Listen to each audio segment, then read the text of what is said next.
تو قرآن کریم کی آیات اور ان کی عملی صورت، صحابہ کرام کی شخصیات، ان سب کا احترام اللہ نے ہمارے اوپر لازم کیا ہے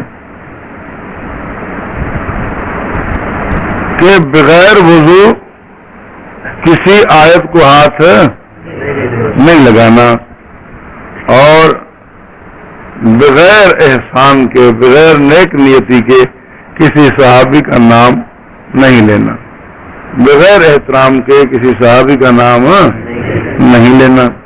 یہ ہمارا مذہب ہے. یہ آپ کے ذہن میں رہے کہ جو لوگ صحابہ کا احترام نہیں کرتے ان کے ہاں قرآن کو بھی بغیر وضو ہاتھ لگایا جا سکتا ہے. ملا یاسر الفقی میں لکھا ہے تو وہ بغیر وضو قرآن کو ہاتھ لگانا جائز سمجھتے ہیں. سمجھ آ رہی ہے بات؟ لیکن ہم نہ بغیر وضو قرآن کو ہاتھ لگانا جائز سمجھتے ہیں اور نہ ہی بغیر ادب کے صحابی کا نام لینا جائز سمجھتے ہیں. قرآن کی آیات کا بھی احترام کرنا ہے، صحابہ کرام کی شخصیات کا بھی احترام کرنا ہے.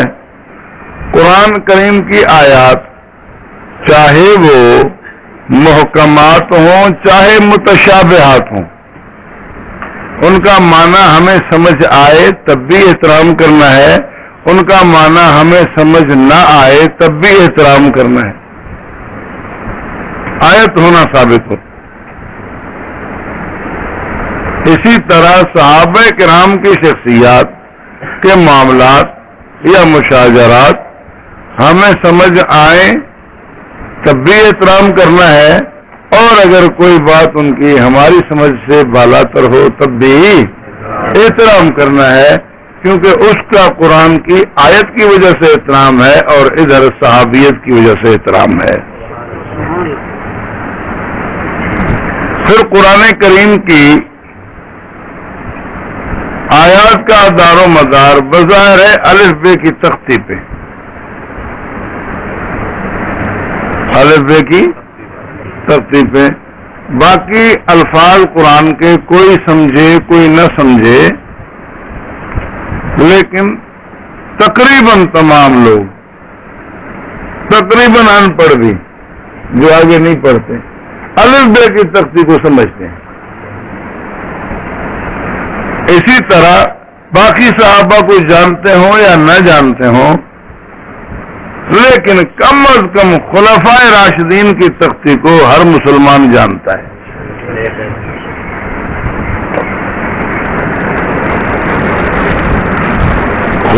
خلافت راشدہ کی تختی کو ہر مسلمان جانتا ہے. یہ بات سمجھ آ رہی ہے؟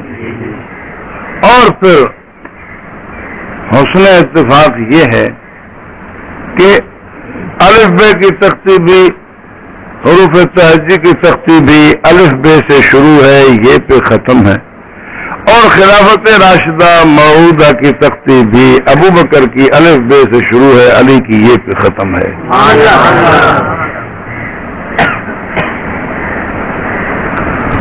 تو الف بے میں سے، تختی میں سے کسی جگہ بھی انکار، کسی حرف کا انکار، وہ قرآن کریم پورے کے پورے ماننے کو متاثر کرتا ہے.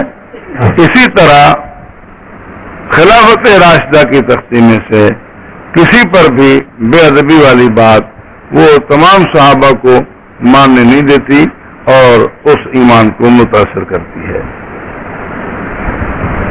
اللہ تبارک و تعالی نے اسلام کو اپنا دین قرار دیا. اذا جاء نصر اللہ والفتح ورأيت الناس يدخلون في دين الله افواجا فسبح بحمد ربك واستغفره انه كان توابا.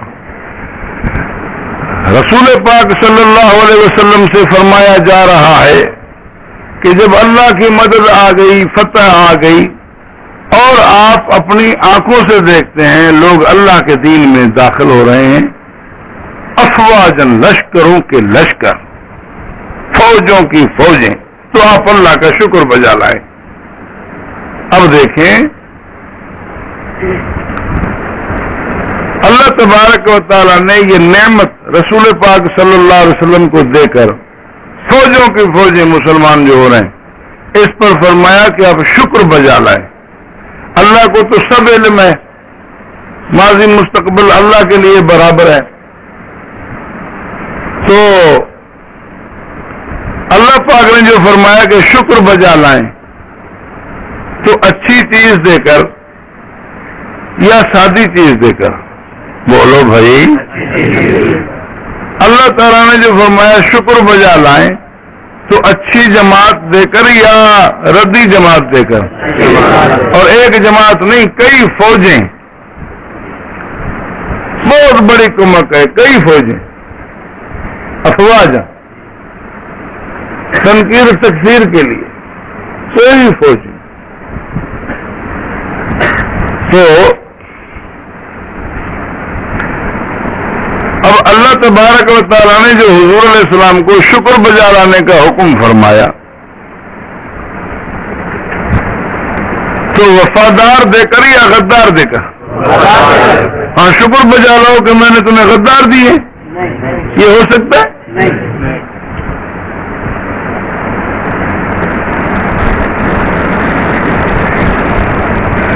سچے پکے وفادار دے کر فرمایا نا کہ آپ شکر بجا لائیں. یہ اللہ کی نعمت ہے، بہت بڑی نصرت ہے. کیا معلوم ہوا کہ یہ لوگ سچے ہیں، پکے ہیں، وفادار ہیں، غدار نہیں. اور ان پر اللہ تعالیٰ نے حضور علیہ السلام کو شکر بجا لانے کے لیے فرمایا. اور یہ تو وہ ہیں جو فتح مکہ کے بعد بھی داخل ہو رہے ہیں. اور یہ بات آپ سورہ حدید کی 10ویں آیت سے نوٹ فرما چکے ہیں کہ جو فتح مکہ سے قبل کے مسلمان ہیں وہ اولئک اعظم درجۃ من الذین انفقوا من بعد وقاتلوا، تو وہ پہلے والے جو ہیں وہ درجے میں ان سے بہت آگے بڑھے ہوئے. تو وہ ایک دو نہیں بلکہ افواجن فرمایا، جن پر شکر بجا لانے کا حکم فرمایا وہ بہت ساری فوجیں. اور انہوں نے کیا کہہ دیا کہ سب مرتد ہو گئے، معاذ اللہ، سارے غدار نکلے. تو یہ قرآن کریم کے منکر ہوئے کہ نہیں؟ سیدھے سیدھے قرآن کے ٹکر میں ہوئے کہ نہیں؟ اچھا، میں کہہ کچھ اور رہا تھا کہ اللہ نے فرمایا رسول اللہ صلی اللہ علیہ وسلم سے کہ آپ نے لوگوں کو خود دیکھا اللہ کے دین میں داخل ہوتے ہوئے، تو وہ مسلمان ہو رہے تھے نا. تو اسلام کو اللہ نے اپنا دین قرار دیا، دین اللہ، اللہ کا دین. ٹھیک ہے، یہ پہنچا کہاں؟ رسول پاک صلی اللہ علیہ وسلم کے پاس. تو اللہ تبارک و تعالی نے فرمایا قل یا ایھا الناس ان کنتم فی شک من دینی فلا اعبد الذین تعبدون من دون اللہ. آپ یہ کہیں کہ لوگوں اگر تم میرے دین کے متعلق شک میں ہو تو میں تمہارے معبودان باطلہ کی عبادت نہیں کروں گا. میرے دین کے متعلق آپ یہ اعلان کریں. تو یہاں اللہ تبارک و تعالی نے، یہ سورہ یونس کی آخر ہے، اللہ تبارک و تعالی نے اس دین کو کس کا دین قرار دیا؟ رسول پاک صلی اللہ علیہ وسلم کا. اعلان کروایا نا حضور سے کہ آپ کہیں اگر تم میرے دین کے متعلق شک میں ہو.